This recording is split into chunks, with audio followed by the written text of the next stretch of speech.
absolutely. So Clint and I have been working together for over 15 years. We both started in the theater, and we worked very closely together for a very long time. So we do have a bit of a shorthand. And you know, my grandmother was a seamstress.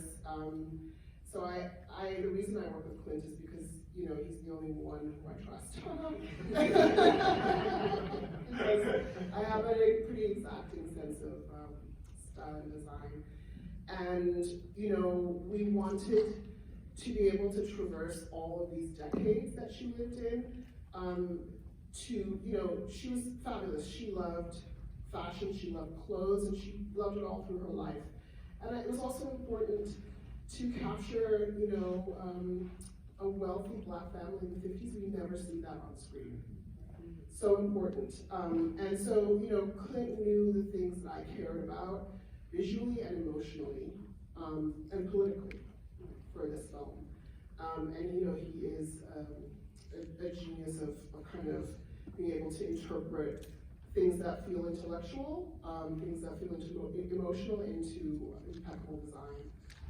So those conversations, you know, were just around the time period, around her point of view, and what's happening in America at the time. So that was, you know, Clint. And in terms of Stevie, I specifically want to ask you about Stevie, because when Aretha looks great, she looks great. But the craft is when you made her look real and beautiful.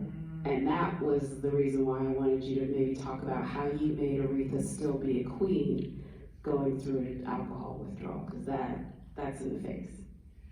Well, I'll talk about an early conversation that Stevie and I had, which was that I said I didn't want to see the Black people in this movie caked with makeup. I feel like there's a trend happening on screen where Black women particularly are just layered and layered with makeup, and I wanted to see skin. I wanted to see their beautiful skin. And Jennifer has gorgeous, glowing skin, and I just wanted I wanted us to like live and breathe. And that was I think my biggest thing. You know, Stevie had very specific research, but she really understood that. And so, you know, in the morning after scenes, when she's, you know, the rock bottom scenes, she was able to convey honesty through her craft. And that to me was so important. Because Jennifer is, you know, you have to work to make her look worked out. Very hard, true that.